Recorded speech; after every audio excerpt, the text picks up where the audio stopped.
भाजपा के खिलाफ महागठबंधन की राह पर मुलाकातों का दौर जारी है, लेकिन विपक्षी एकता के महागठजोड़ पर सस्पेंस बरकरार है। हर बदलते दिन के साथ गठबंधन यात्रा की एक नई तस्वीर सामने आ रही है। बिहार के मुख्यमंत्री नीतीश कुमार विपक्ष के हर नेता से मिल रहे हैं, मुलाकात हो रही है, बात हो रही है, लेकिन कैमरे पर नजर आ रही गठबंधन की भावी तस्वीरों के पीछे की कहानी कुछ अलग ही संदेश दे रही है। अखिलेश यादव को नीतीश कुमार के साथ पर ऐतराज नहीं है। नीतीश कुमार कांग्रेस को महागठबंधन का हिस्सा बनाना चाहते हैं। कांग्रेस नेतृत्व से मुलाकात भी कर चुके हैं, लेकिन अखिलेश यादव को कांग्रेस से ऐतराज है। कमोबेश यही स्थिति आम आदमी पार्टी और पश्चिम बंगाल में ममता बनर्जी की है। ये तीनों ही नेता कर्नाटक में सिद्धारमैया सरकार के शपथ ग्रहण से भी दूर रहे थे, जबकि तीनों से नीतीश कुमार अलग अलग मुलाकात कर चुके हैं। माना जा रहा है कि गठबंधन की कवायद में असल पेच सीटों के बंटवारे का है। देखिए, बहुत सारे राज्य ऐसे हैं जहां पे कांग्रेस का बहुत बड़ा अस्तित्व नहीं है, लेकिन अगर राष्ट्रीय परिदृश्य में देखें तो कांग्रेस सबसे बड़ी पार्टी है।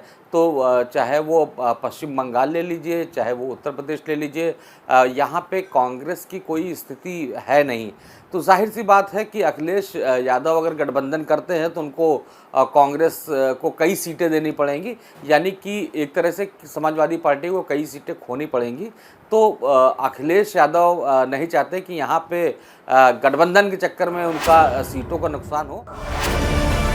हालांकि सीटों के गणित के सवाल पर सपा की थ्योरी देश हित वाली है।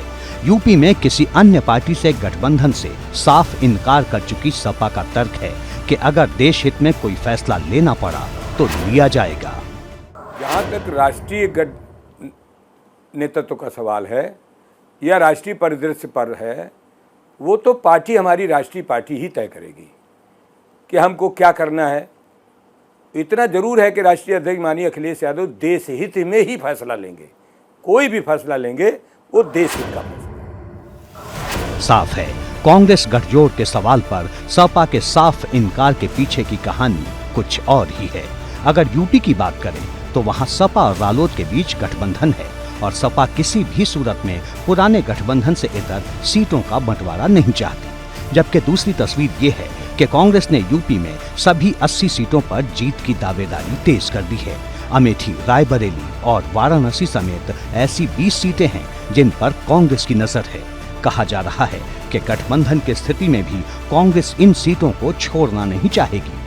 कहा जा रहा है कि सीटों का यही समीकरण महागठबंधन की राह में सबसे बड़ी अड़चन है।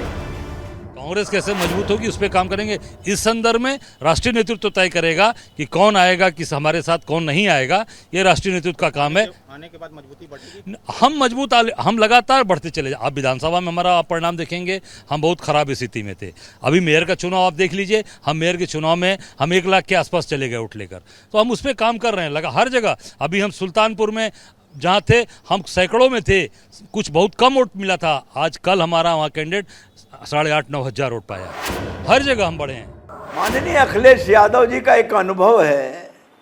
एक चुनाव में अखिलेश जी और माननीय राहुल जी दोनों साथ साथ चले थे और एक स्लोगन प्रचारित हुआ था कि जनता को ये जोड़ी पसंद है।